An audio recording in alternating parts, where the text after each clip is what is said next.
Is Norm Macdonald a politician? He's a comedian. Excuse my radical It's ignorance. not even. Check out the bulge on this guy. Yeah, dude. I get more hyped for that. I get more hyped for that than anything. I think one is I would one is a agree. normal, healthy girl, and the other one's kind of toxic. Yeah. Your ideas of using phalluses to murder flies is one of the worst ideas that I've ever heard. And Well- I hope that it is never invested in. I actually have some news stories today. All right, hit me with it. I think we'll start off with. They're all like offbeat news articles, because I don't like talking about politics. Politics sucks. But Word. But all these news stories are pretty fun. Have you first Do of you all have have you anything heard of, positive to lead with? Oh, that's a good idea. Can we leave with something positive? Man's been swatted 47 times. No. I thought you said squatted. He's been squatted. I don't know which one's worse.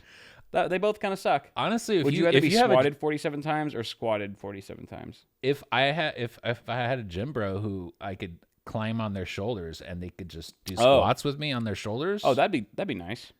I would definitely take that. I was talking about like someone squatting your house. Oh, Like someone just like your roommate you can't kick out. They're just squatting like me. endlessly. That's why I would take that, because I'm already living it. Nothing changes in my life. Dude, 47 times? That's 47 times. We'll get to that okay. article of joy. Okay. Okay. All right, this one's not really okay, here's a kind of a positive one. So there's this was in Australia. There's these people protesting on the beach. Basically, there was a former Gold Coast Volunteer of the Year award winner, which I don't know what the hell that is, but they said that they were upset about women who wear G-strings. They were saying that they cheapen themselves. It's not right. So a bunch of protesters rallied against those remarks and went on this beach, and just everyone wore like the gnarliest G-strings they could find. Okay. And they spoke out. They spoke out against the anti-G-string regime, which I thought was a nice, it's uplifting. It's uplifting to see so much support for the G-string movement. Wait, are G-strings a legitimate form of bathing wear? Well, they do have. So I think it's like an underwear style for women, usually women. Right. But I think they have swimsuits, like bikinis, that are G-string style. Interesting. Correct me if I'm wrong, women of super special audience, but I'm pretty sure that's how it goes. Fun fact. Yeah. Or factoid, rather. Yeah. The difference being a factoid is something that is not necessarily a fact, but I believe it's a fact. You have a lot of those. Yeah. You have many factoids. I do. You're a factoid dispenser. The original inventor of the bikini Was a man. designated, well, yeah, also that. But one of the defining factors of a bikini was the material of a bikini has to be able to fit through a ring. Like you have to be able to pull the whole, pull it through a ring. So then a G-string makes perfect sense for the definition of a bikini. Because it is a string. Yeah, because it's There's strings involved. It's definitely going to fit through a ring. It's just a triangle at the front and maybe a little triangle at the back with just strings attached to those. So basically, they were rallying against. He said, women and girls who wear G-strings are cheapening themselves. He said that he'd become distracted by women wearing triangle bikinis on the beach, and he said one lady in particular was walking on the footpath on the main road and had the tiniest triangle in front and was as close to naked as anyone could be. You could see she was looking at. Almost defiantly at people as they approached, almost daring them to say something. There's something very wrong here. While any man would enjoy the view, I believe women are very much demeaning and cheapening themselves, portraying themselves as sex objects, then decrying it when men see them that way. So this guy's he's just a bikini hater. He just does not he has no love for the G. And then Rebecca Pask, owner of the Bar Body swimwear company, said, I think the conversation is so much wider. Children and our young girls in society, we do need to teach them what's appropriate and what's not, but that starts in the home. A bikini blanket ban was never going to be the solution. Never. Not on the Gold Coast. Gold Coast being a area of Australia. In Australia. That's like sort of their Miami Beach, I take it. Yeah, pretty much. Pretty much. Australia's Gold Coast.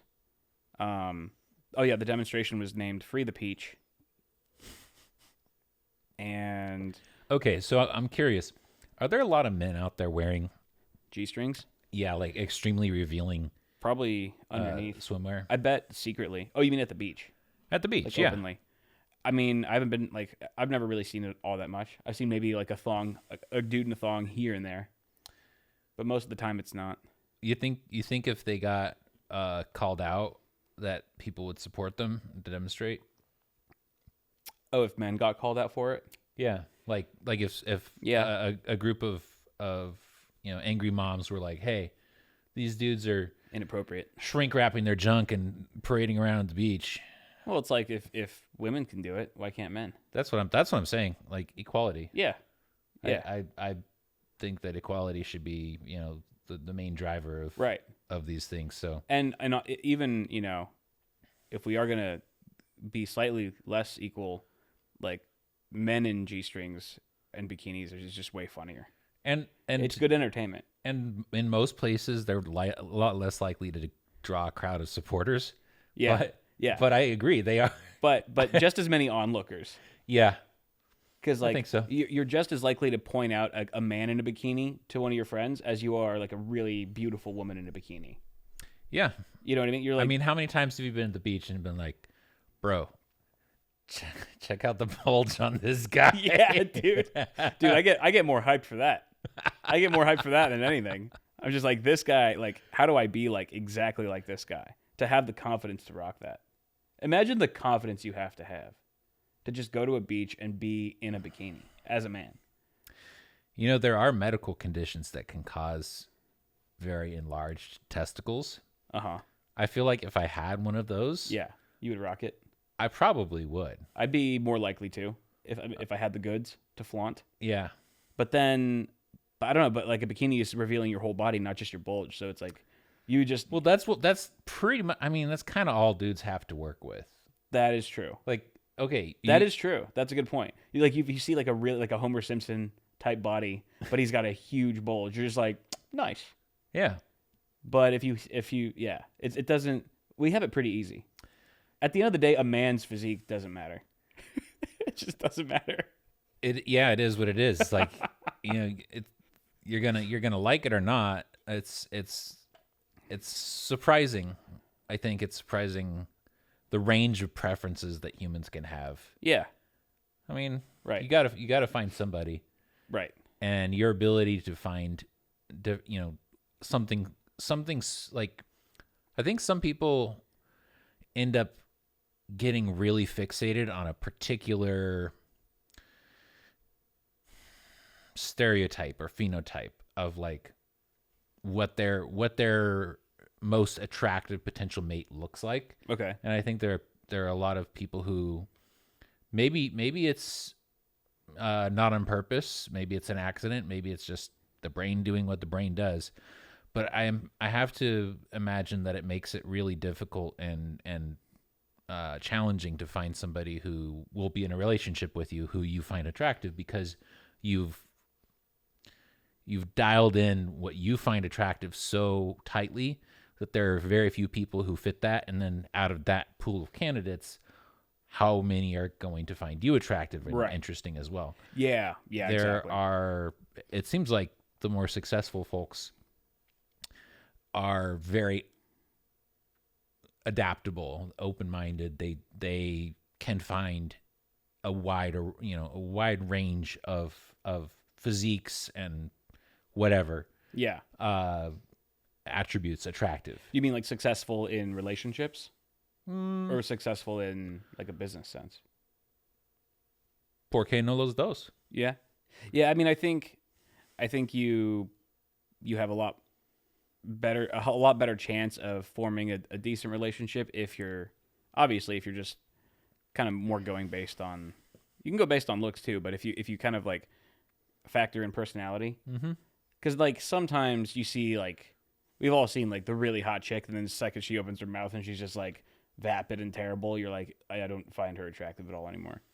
And then sometimes there's a girl that's like just the quiet one in the room or whatever, or like whatever. You're like, yeah, she's all right. And then like you get to know her or something, you're like, actually, she's more attractive now because I know how she is. Yeah, I can definitely agree with that. But if you're just looking for looks, then it's hard to find exactly what you're looking for. And yeah, like and you're for limiting it to yourself. be mutual for it to be for sure. And most likely it's not going to work out because that'll fade, and then you have nothing. Yeah, and you're like, damn, I shouldn't have min-maxed into this one stat that depreciates very quickly. Yeah, that's true, and that's in one respect, I think guys have it a little bit easier because I mean, I could be wrong, but if you're a stunningly attractive woman, you can get very far simply by being very attractive and being very desirable. Definitely. If you're an extremely attractive male, it doesn't open as many doors. Right. It doesn't give you as many, opportunities to utilize your looks to, find success. Right. Our currency is success, is like money. Well, that's a dude's like currency where like just in general, it's anyone's currency, but it's like if you're a very attractive woman, you have an alternative form of currency. Yeah. But it's sort of like a loan.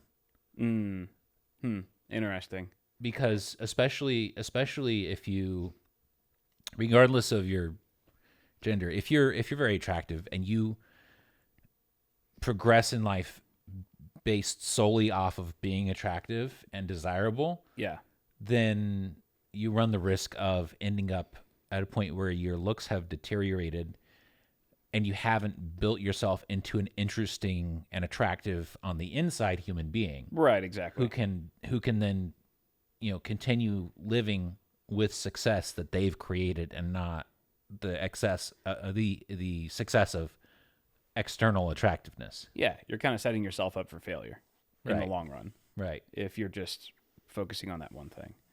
But I don't know.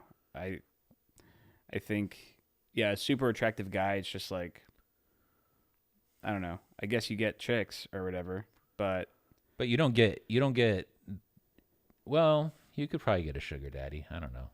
A sugar mama?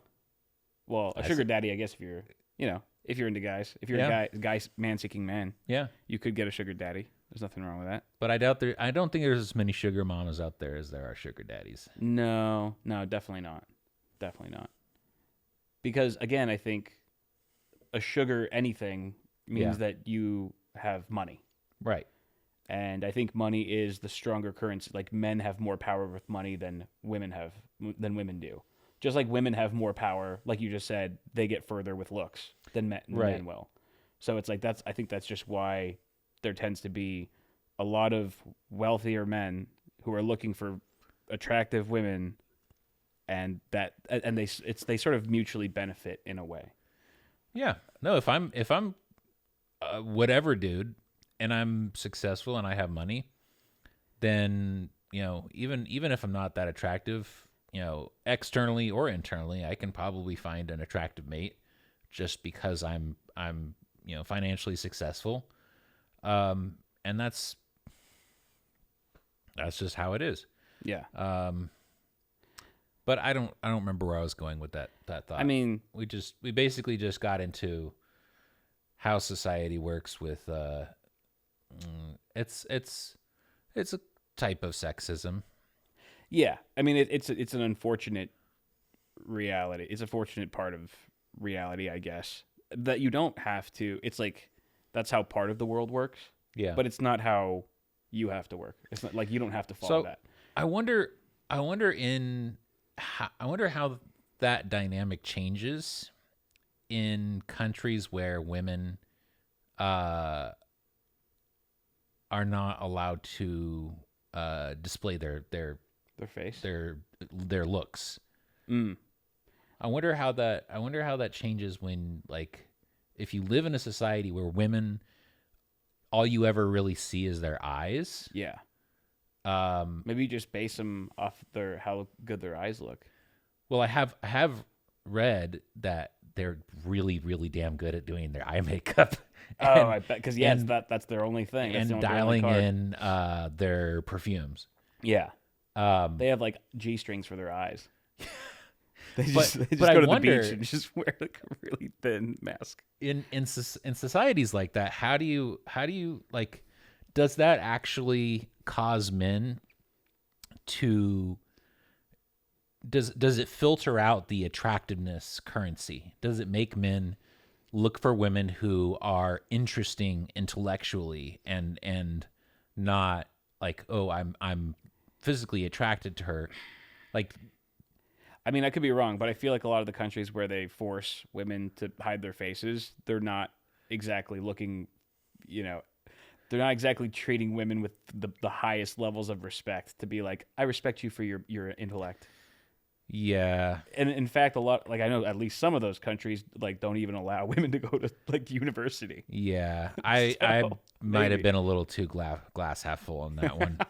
It was more of a thought. Countries. It was more of a conceptual thought experiment. Yeah, sure. Than it was like, is this how that society actually works? Right. Yeah. Yeah. It would be interesting if we did that in American society, like women, like if we kind of tried to balance the sexist scales. Who's doing that? Who's that? Kanye. Oh, by wearing masks? Yeah, he's him and his girlfriend or like, his wife. Well, I don't know. I was just gonna say like I don't know what Kanye's doing. He's wearing like full body covering. He's like male burqa-ing himself. Why? In public. I don't have a lot of good explanations for anything that he does. I don't really follow it too closely. Think many people do, yeah. But I understand that. Like, I've seen pictures of him walking around and just like, or doing interviews in like a full face, like. I think I've caught some pictures covered. Of that. Yeah, and I think oh, so like you were saying, like what if we did that? Right. I mean, who knows? For Kanye, it might just be like he's like, I don't want to be judged by my beauty. I think it's gorgeous. I think it's an anti. What are those snap shoot celebrity paparazzi. Yeah, I think it's just anti paparazzi. Could be that. Yeah, he just wants to get a bit of privacy somehow, or like at least I think maybe when you get to that level of wealth or celebrity or fame, like you want to feel like you have some semblance of control in your life. That's maybe the one thing he feels like he can control. I can't see my face because I can cover it. I can see that. Fuck you. Like I don't know. Because I just feel like his life is just spiraled. It's just spiraled like crazy. So he'd probably just need some ground, something to just. So if you were to say, let's say, on average, 50% of people in the United States wear completely obscuring outfits. Like you can't really get any idea about their appearance other than like their build generally. Yeah. And you can see their eyes. Do you think that would how would that change like the dating scene? How would that change how people interact? I'm just throwing thoughts at the wall like spaghetti and seeing what sticks. There is this I hate to admit this, but I've seen like the first season of this terrible reality TV show. This was like years ago. It's still going on though. I don't know what season they're on. I don't care. But it's called Love is Blind, where they just pair like there's like 10 guys, 10 girls, or whatever, and they talk to each other for like a week or two. Yeah. But they're all behind closed doors. They could just hear each other's voice. It's basically like they're on the phone. Okay. There's a wall between them. Yeah. And then based on the conversations they have, they choose which one they want to marry. Wow. And then they see each other for the first time, and then I think they have like a week or two to just interact in person and before their wedding day. And so the whole... But once they're interacting in person, they are already committed to marriage. They're engaged. They get engaged the second they see each other's face for the first time. And some of it goes, all right, and some of it just is a waking nightmare. I can see why that show's concept hit and it's still running after all these years. Yeah, it's kind of interesting. It's kind of interesting because it's just you really get to see how much people value looks. It is reality TV though, right? So it is Yeah, for sure. I guess, scripted and edited for more drama. and I guess I'm also speaking within that vacuum of like sexist stereotypes that we were talking about, where like, you know, women are very much sought after for their looks and men are sought after for their status. Yeah. That's kind like that's, you know, it's reality TV like you said, but the sad truth is that there are a lot of people out there in America that are like that. Unfortunately. Yeah. So, I mean, I guess to answer your question, what would it be like if we just covered our faces? I think there might be a little bit of that where it's like you get to I think a lot of people would probably stop themselves at a certain point early on in the relationship and go, all right, before I go any further with this person, what do they look like? There needs to be an unveiling. Yeah. Yeah. Before there's any like major commitments going on. Exactly. Before you say. Yeah, I think that's reasonable. How attractive does someone have to be, a girl have to be, if she's like perfectly your type? If like she's a 10 in every other area and like mind-wise? You have a perfect meeting of the minds. That's a good question. Like if she, it's a really good question. If she finally pulls off the mask and it's Quasimodo, are you like, it doesn't even matter. You're so beautiful and you're exactly what I want in a human being.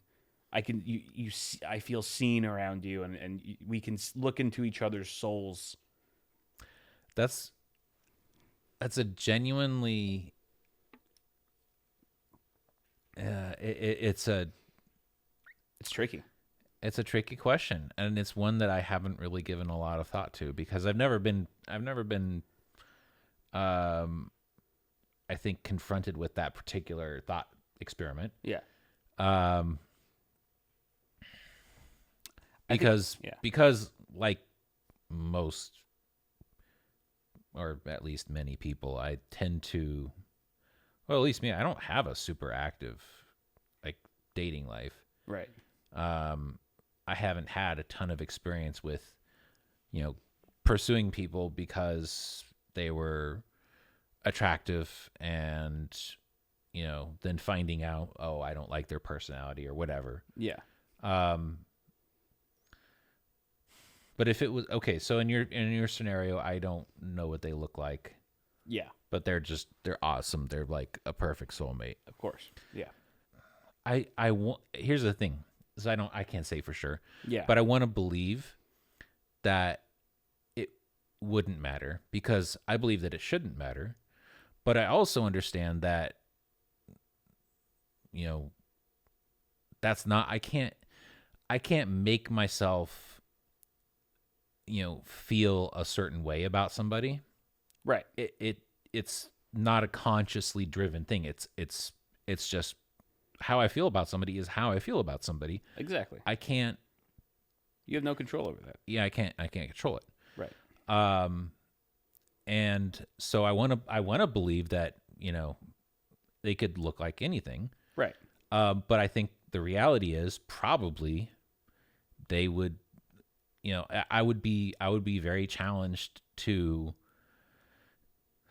want to pursue a romantic relationship with them if they were, super, super way off of average. Yeah. And I don't know what numeral value that would be, but right. I think that might shut it down. Like, and that's sad actually. Yeah. Right. That would suck. Because like the universe playing a sick joke on you. Right. Like if you find the perfect person, like the perfect match. Yeah. But something that you don't have control over, which is your mind and your body finding them attractive or not. Yeah. Prevents that from being the complete package. Now, right. It could be potentially I could just say, you know what, It doesn't matter if I find you attractive or not. You know,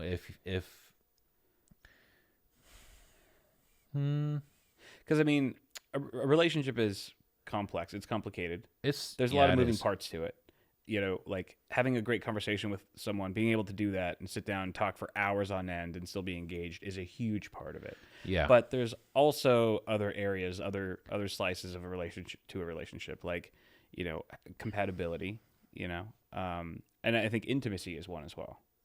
Yeah. I think that's one of the key pillars of a relationship that sets it apart from like a friendship or something more platonic. And communication. Communication is a huge one. There's a bunch of them. But speaking about intimacy specifically, if there, you know, for the majority of us, we value that, something that we want in a relationship, a romantic one.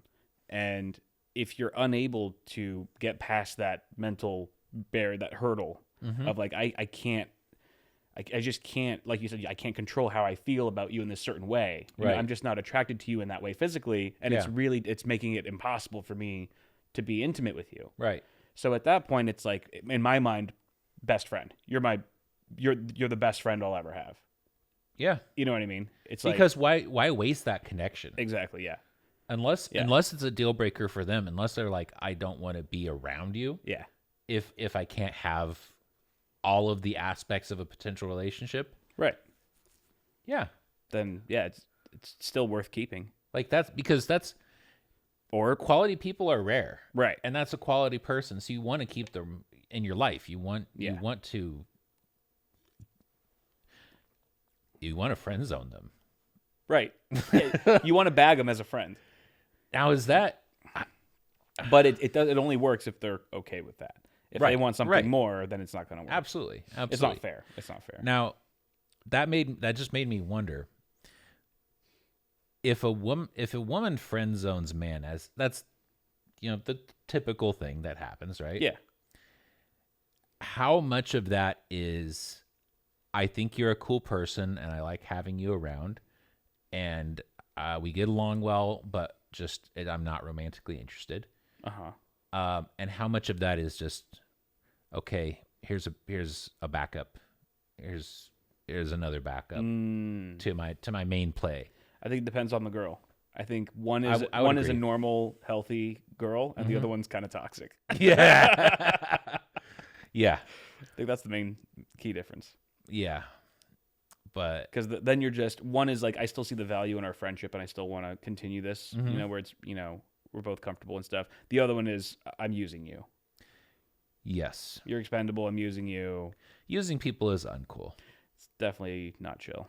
I don't recommend it or support it. Yeah. I do support G-strings in Australia and yeah, in all countries where you won't be murdered for wearing one. Free the peach. Yeah. Yeah. Free the face, free the peach. Yeah. Dude, just, you know, peach and peace, dude. That's all we want. It's so interesting. Peaceful peaches. This might become political.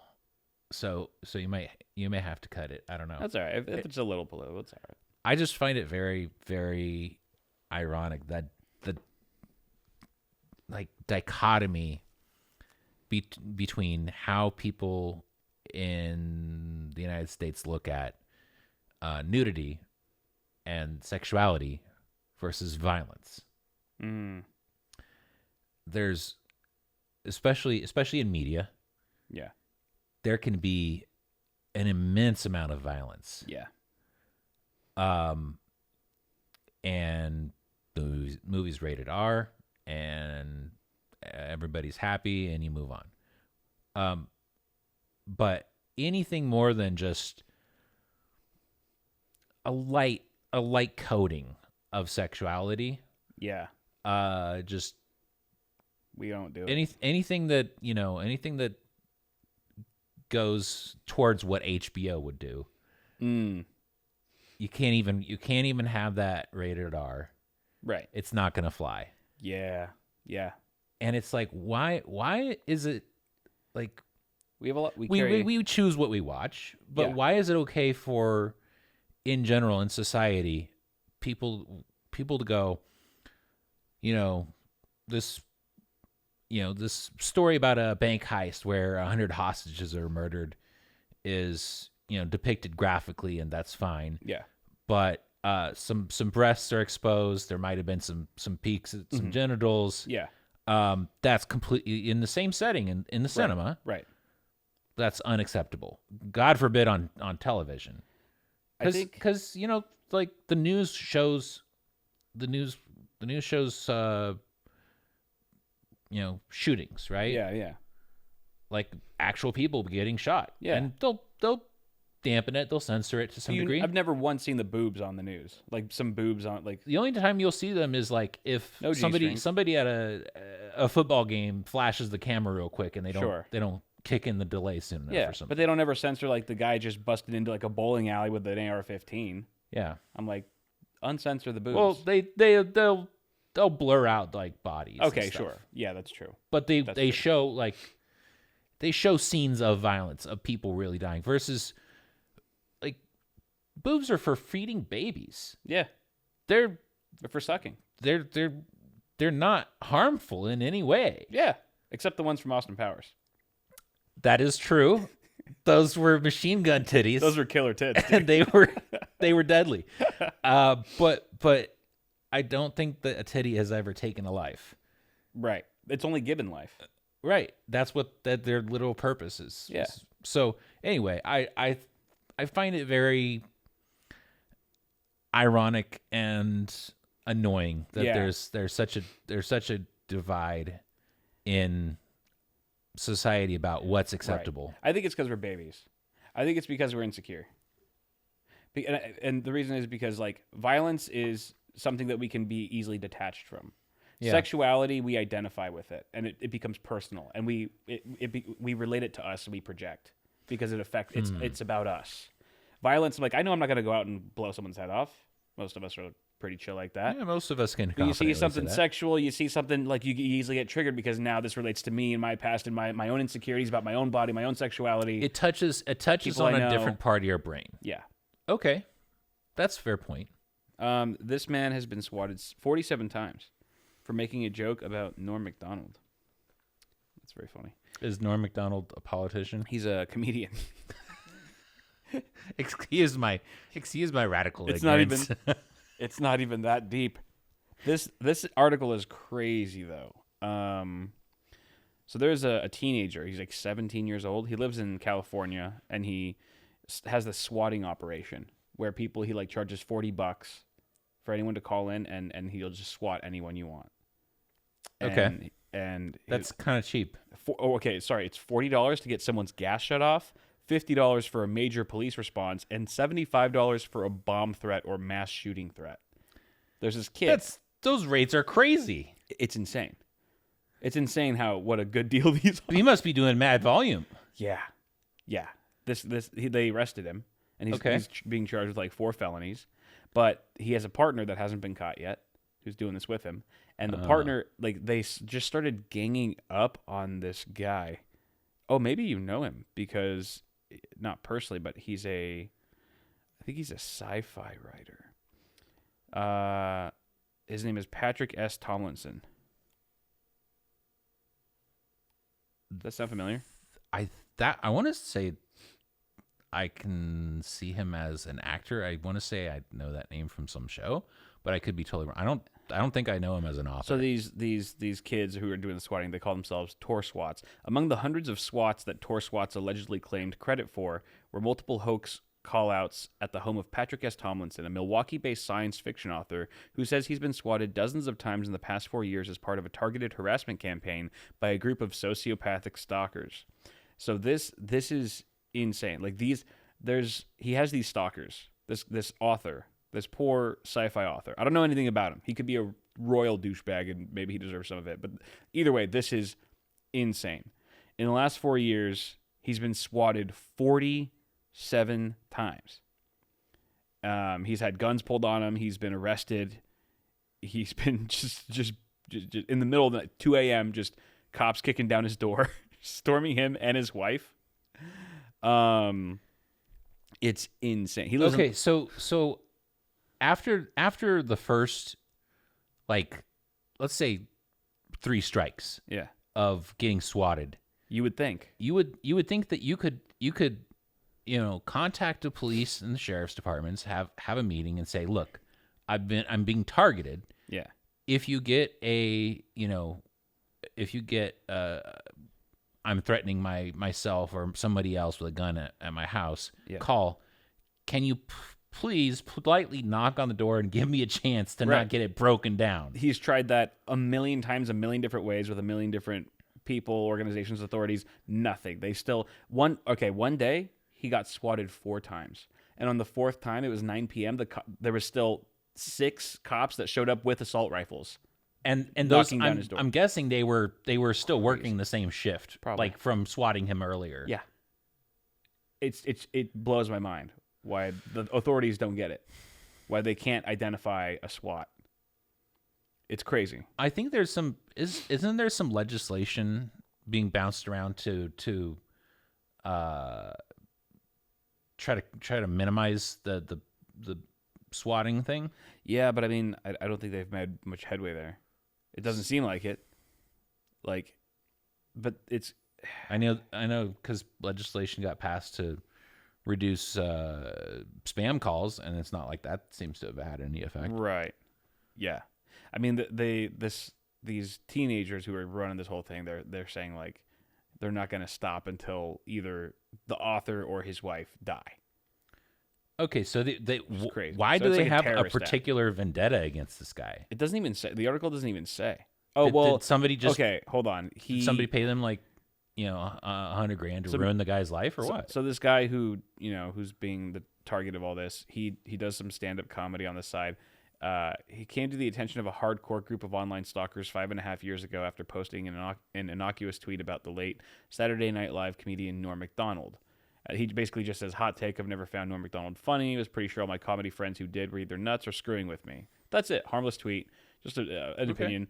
And it's perfectly valid view to express. He later discovered a 30,000-strong Reddit group of fans of the former shock jock radio show, Opie and Anthony, had mass reported him for breaching community standards. And then they started they hacked his Twitter, started tweeting from his account like racist and anti-LGBT stuff. That's bad. So that obviously tarnished his reputation. They hacked his YouTube, everything, and then he said the trolls created Twitter accounts impersonating him, blah blah blah. And then they also posted photoshopped images of him and doxed his home address and phone number. They've swatted his parents 3 times. I think they honestly they've ruined his life. Completely ruined. I think if you get swatted multiple times, you probably get to the point where, like, if you survive the first 5, you probably just learn, like, the number one priority if you're getting swatted is just not getting shot. Yeah. Oh yeah, you learn that pretty quick, I'm sure. Yeah. But that sucks to always have to like that. Totally sucks. That thought has to be in the back of your mind. That thought wasn't crossed your mind 47 times in the last 3 years. That's insane. But the list just goes on. These people have just left death threats on his voicemail. The stalkers began following him to sci-fi conventions where they would secretly photograph him and post the images online. And then they even contacted his book publishers claiming they had kidnapped his wife. Like, seriously. The internet is a scary place, man. It's so scary. People. And this is also insane, too. So, one of the stalkers in 2019, they paid Norm Macdonald, the comedian that he made fun of, or that he had an opinion about, they paid him to record a cameo. You know what a cameo is. In which the comedian who died in 2021 says he was told that someone named Patrick had said he wasn't funny, and then he calls on Patrick's friends to please continue insulting that fat loser. So, bear in mind, this is just a comedian who's just doing it. He has no idea the context. He's just making a cameo that's like, oh, just make fun of this guy, make fun of my friend, and he just says, keep insulting this fat loser. Yeah. And there's already this. Little does this comedian know, there's already this giant mob of stalkers and harassment individuals that are fueled now by this cameo. So that was gasoline on the flames. Because they're seeing Norm Macdonald is a mega famous, highly respected comedian. He's dead now, but he at the time was mega huge. He was the best. He was the GOAT on top. And so that just encouraged their efforts even further. And this was in 2019. In 2020, that I would just. What would you do, dude? My first thought was, I would leave. I would move to the Highlands of Scotland or something. But the problem with the internet is it doesn't really matter too much where you live physically. Like the internet will find you. Yeah. Unless you live in the middle of Australia in the outback, Right. where there is nothing and no one around, like the internet will find you. Yeah. The group's stated goal was to destroy his career, his marriage, and drive him to suicide. And then they also... So this is just like cask strength cyberbullying. The first time they ever swatted him, they claimed that, to the authorities, that he was kidnapping African-American children and grinding them down to make pepperoni. It's so unhinged. Okay, so... It just the list just goes on. This is just the last 3 years. This is everything this guy's just dealt with. It's unbelievable. This is a very long. This is like a 20-minute long article. It just goes on and on of how this guy's just gotten fucked over royally. At 1 a.m. July 25th, 2022. This was not too long ago. Authorities responded to a hoax 911 call by someone claiming to be Mr. Tomlinson, saying he had killed his wife and a man in their bed. Mr. Tomlinson said he was in bed asleep and woke up to hear pounding on his door, and officers armed with assault rifles surrounded his home. And then security footage was taken by his home cameras showing him handcuffed on the porch while the authorities searched his home. Like, he's just an innocent dude. He's just an author. He just writes about aliens. Now I kind of want to read some of his books just to see, if I enjoy them and, support the guy. Dude, the internet is crazy, dude. That's The internet is crazy. Would you well other than like S tier cyberbullying, what else would you call that kind of behavior? It's like domestic terrorism. Yeah, that actually, I would say that checks out as a type of terrorism.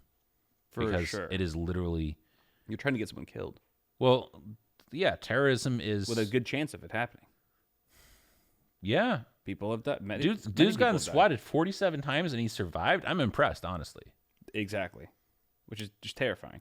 And the idea of having to develop the survival skills to consistently survive being swatted is also terrifying. Yeah. And the helplessness of going, look, you're the police, you have a system of dispatchers who take calls and they vet them as best as they can. They pass the information on so that information goes to whoever needs to do whatever they need to do to handle the situation.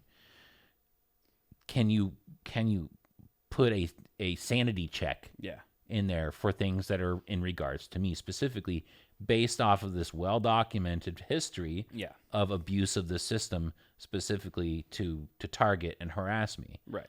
And waste massive amounts of taxpayer dollars. Yeah, and he's gotten nowhere with that. Exactly. Yeah, completely helpless. That part of completely helpless would be part of it would be like 50% of the anger and frustration and stress. Exactly. Yeah, is the fact that the system is that abusable. Right. Yeah. That bad actors have found a loophole to which there is no solution for. That is horrible. Yeah. Yeah. Don't swat people. That's just such a dick cheese move. I mean, many people now have just, young people mostly, have just are doing life to prison, or they're doing life without parole because they swatted someone once and they got shot and killed. And so it's like, all right, you're guilty of like voluntary manslaughter. Okay, because they swatted somebody, in the process that person who they targeted died, and it was they were the ones who got the ball rolling. It wouldn't have happened if not for their actions. It's like you hire the SWAT team as a hitman to kill someone. Basically. Yeah, like if somebody you hijack the SWAT team. If the person getting swatted doesn't respond appropriately every step of the way, then they could die. Sometimes they do respond appropriately, and there's just a trigger happy dude Oh, I thought he was reaching for something. I heard an acorn hit. Yeah, that dude. Oh my god, that video is crazy. It is. The just the number of Okay, so what we're talking about is there's an officer. I think there was a suspect that was like in the squad car. He was already arrested, but an acorn drops on a car, and the officer thinks it's a gunshot for some reason. He thinks that the suspect is shooting at him, and so he just drops. He turns around and shoots at this car, like unloads like a whole clip, dude, in broad daylight in the middle of a neighborhood. And shoots his car like ga ga ga ga ga. And his partner, does his partner also start firing? Probably in response to some degree. I think they both put a good few rounds. Yeah, so maybe like 15, 20 rounds just fired in broad daylight in the middle of the neighborhood. People are just walking down the street. You could hear people shouting in the middle of broad daylight.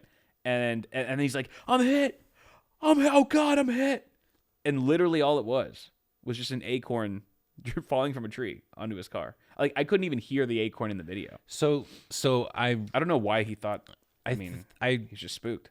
Think I recall reading something about him potentially having PTSD. Oh, really? Damn. And so I can see a scenario in which like a sudden loud noise could trigger that and just cause a sensory distortion that puts you in a place where all of a sudden you're under fire and you have to respond. But that's not a great. Maybe they should do background checks more thoroughly of people with armed officers with PTSD. That's crazy. That's a whole other rabbit hole that we can go into another time. That is insane. Because, well, that's like giving a driver's license to someone who has epileptic seizures constantly. I don't know. I think there's a lot that can be said on that topic. Ultimately, I think what I would boil it down to is police officers need more training, a lot more training. There are countries in which I believe you have to go through like 4 years of training to become a police officer. How long is it for us? Guess. It's just like a 30-minute webinar. I think it could be as little as 3 to 6 months. Wow. And it depends. And I don't have a source that I can cite other than something that I remember reading. Yeah, right. So, the accuracy of my statement is ballparking. I'm going to fact check. Shortest police officer training timeline. How long does it take to become a cop with a gun? Yeah, your Google search, your search. It's like a 5-year-old. Google thinks I'm 12. You know what though? I think that sometimes is more effective. Sometimes, right? Like just dumb it down. Because I try to just like take a search and distill it down to like the essential concept. Keywords, tags. Yeah, sure. I will do that with some searches. Yeah. It just depends, I think, what I'm But sometimes you're just literally like ask the internet a question. Exactly. Okay, so someone said it varies wildly depending on where you're at. So someone said did 3 you to 6 specify months. United States? United States. Okay. Someone said 3 to 6 months. Someone said in my area you need a two-year degree. Somebody else said a 2-year degree. A friend of mine. A 2-year degree in law enforcement? In law enforcement. Or a 2-year degree in training to be a police officer dealing with people, dealing with life and death situations? Because those are, doesn't say. Because criminal, like you can have a 2-year criminal justice degree. Yeah. But that doesn't necessarily confer any practical experience in dealing with life and death situations. Yeah, someone said in my city it's 6 months of training and classroom work to get your certification, then a 1-year probationary period on the job before you're trusted to be on your own. So 6 months of training and then a year of probation work, and then you're good to fly solo. Yeah, that's pretty quick. That's super quick. They're cranking out cops pretty quick. Now look up how long. Now look up how long it takes to get a pilot's license. Oh yeah, that's freaking way longer, right? That's got to be way longer. And it's based on what kind of plane you're flying too. It definitely whether is. It's a jet or whether it's like a small. But even okay, so even if you're flying a plane that's super tiny and the only life that you're really responsible for is your own. Yeah. Assuming that you don't crash into anything populated. Right. Okay. Depending on your level of commitment, it ranges wildly from 2 to 15 years. Yeah. So as little as 2, but you could really, the sky's the limit. You go 15 if you really want to just, I don't know, fly a bunch of different craft. So if I wanted to fly a Cessna, like a small plane. Yeah, a little Cessna. And I can only fly when it's, VFR. So good weather, I can clearly see. Yeah. I don't have to rely on instruments to navigate. Right. I can, I have instruments, but I can see where I'm going and everything. Right. It would take me probably at least 2 years to get a pilot's license to fly myself around. Right.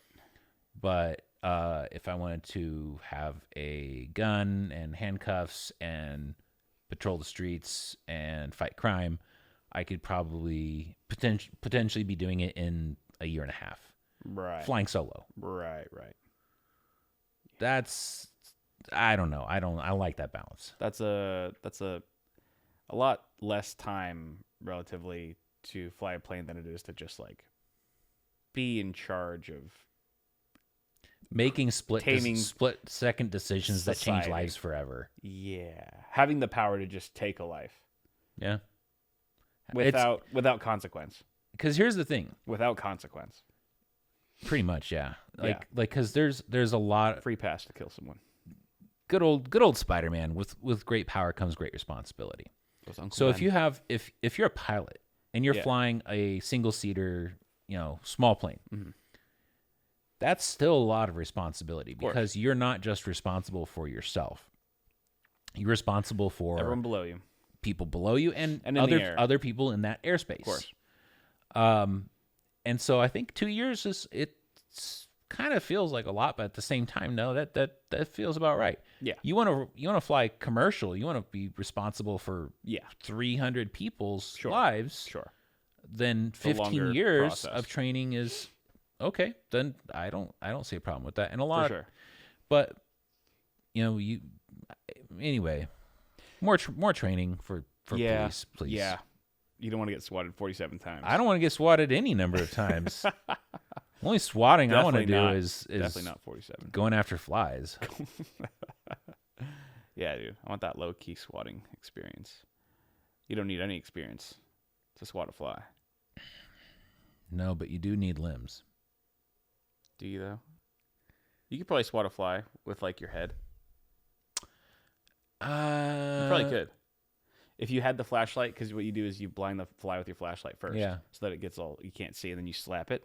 If you were paraplegic, put the flashlight in your mouth, shine it, and then just headbutt it really fast. I don't think that I would want to have fly guts smeared all over my forehead. Yeah, because then you wouldn't. It'd be difficult to wipe it off with no hands.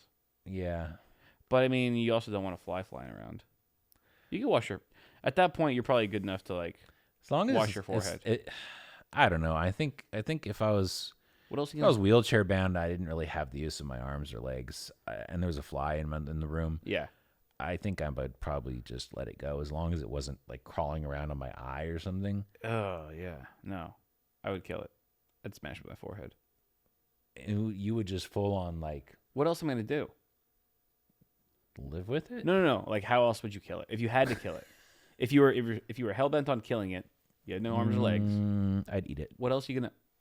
You'd rather eat it than squash it with your forehead? Yeah, I'd eat it. Protein. It's not like you can't eat insects. Why? Flies are gross, but isn't that like? Don't they have like bacteria? What if it was just like eating poop all day? Yeah. Then you're just eating poop. Did you hear about that kid who? I don't know how long ago this was. I saw this on Twitter. I think it's true though. It was like a kid who was drunk with his friends. I think he was in Australia, maybe. And he, his friends dared him to eat this slug. They found a slug. Oh yeah. And he ate a slug, and it like basically had a parasite in it that like paralyzed him. Yeah. And like he was. And it was a time bomb. Time bomb. Eventually, he died. It was like he ate it, and like 5 years later, he started showing symptoms, and he was dead like 7 years later. He went into a coma. Yeah. And then just like needed 24/7 like care just for eating that slug. Mm-hmm. The parasite just destroyed him. And that's why I don't eat undercooked pork. And that's why I would smash the fly with my forehead. Not eat I it. don't. Here's the thing: is I don't know. I don't know if flies can carry parasites like that. I think they It's can not carry a chance I'm willing to take. nasty bacteria. But if I have to destroy a fly and I don't have the use of my arms or legs, I think I would give it I'd bite it in half and spit it out. I would lure it into my mouth somehow and That just sounds worse. It's like bite its head off and spit it out. and you're just getting it on your lips and it's just dribbling down. Whatever. Yeah. What if you could use your dick? That would be pretty sweet. I could watch nothing, no homo, but I could watch videos of guys like paraplegic men killing flies with their penises all day. I would. It would be so fun. It would be so funny, dude. That is the funniest thing that you'd ever see. You know what? I'm gonna let that stand. I don't want to explore that thought any further, Dude, because you're wrong. It stands alone. You're wrong. Conceptually, You want to see it. You just don't know it yet. I don't know it. You're right. I'm literally Googling this.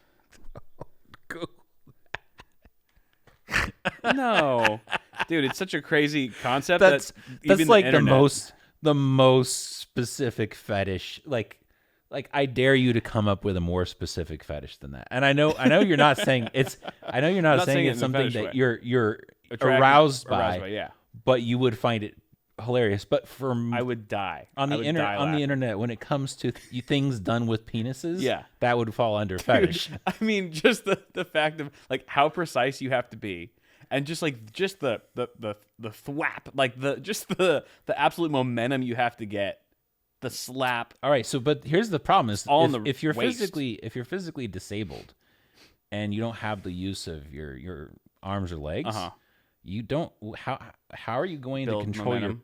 How are you going? You can't like thrust your torso, your hips around or whatever. Like, what if it's like a motorized Lazy Susan that just like is programmed to just like snap?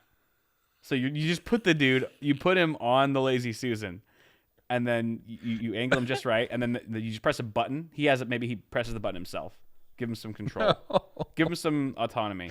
No. And it just tweaks it really. It just snaps it really fast, and his just okay. Just karate. So chop basically, it's a machine that turns your dick into Indiana Jones whip and targets flies. Exactly. It's the dick whipper. 2000. Yeah, let's put 2000. Yeah. Remember when putting 2000 after something was like, this is some heavy duty shit. Right. Although the dick whipper 2000, I would invest. Yeah. In staying far away from it. I don't want to have anything to do with that. Come on, it'd be fun. If you had a paraplegic friend, you'd watch him do it. You could just if they wanted to. You could probably just reprogram a Roomba. Okay, here's an idea for you. Yeah. Get one of those Boston Dynamics dogs, and get a big dildo, and get some interface machinery so that it's programmed to find spiders and smash them with the dildo. Oh, would the dildo be like a unicorn, like it's on its head? It's up to you. You can mount it on its head. You can mount it on the groinal region of the robot and just like make it spring loaded or pneumatic or something. Right. Or you could just have it on a flail, so it's just flailing around randomly. I would have it kills only, the spider. I would have it only walk on its hind legs, and it would have like 3 dildos like claws on each hand, and it would just go. Really? I thought you were like gonna have it like Edward Scissorhands. Don't Google Edward penis hands. No, I have to. Yeah, no. I there was this YouTuber who got one of those dogs, the Boston Dynamics dogs, and programmed it to find solo cups. Like you put a red solo cup on the floor, and it finds it, and it comes and pisses beer into it. Pisses beer? Like he put like a little mini keg on it. Yeah. And like a little like a photo like a image tracking thing. Yeah, that's sick. And then it would sick. center itself over the cup. Yeah. And then right from the groinal area of what would be a groin on a dog. Yeah. It would just pump out beer right That's down amazing. into the cup. That's like millions of dollars worth of technology just to piss into a cup, piss beer in a cup. Yep. Just to set up your I thought it was your great. beer pong games in style. Yeah, I fuck with that. That's very awesome.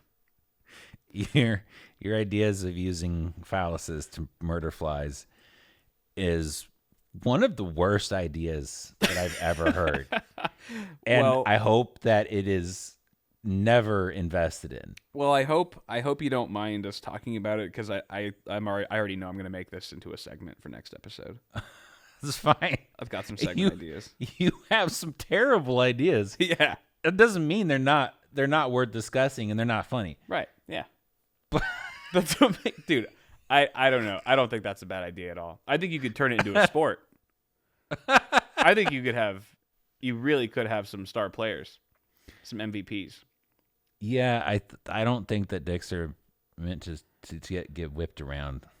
But then you'd have to make it fair. Like paraplegic women would have to be able to use their tits for something.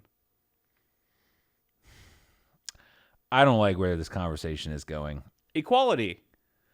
I just don't. I don't know. I feel like people are being objectified. Okay. Well, we will shelve it for now then, because that's our time. And I don't want to dig myself in a deeper hole. Let me go sit and think about what I've done. But thank you guys for watching this episode. This was fun. We will be back with more amazing ideas and the like next week. Follow the Discord if you haven't. Join the Discord. Let's get crazy in there. We'll try to pull some stuff from you guys in there next week. And yeah, tell us what else. Tell us more of your crazy stories on Discord, like fails or confessions. Or yes. If you have fun stuff we can relationship advice, if you've got quirks, if you've got scary stories that have happened to you, if you've been swatted, don't show up. Yeah, don't. Just go hide. Don't do that. Run and hide. Yeah. You can do both, actually, contrary to what they tell you. All right, guys. Thank you so much. We'll see you next week. Later.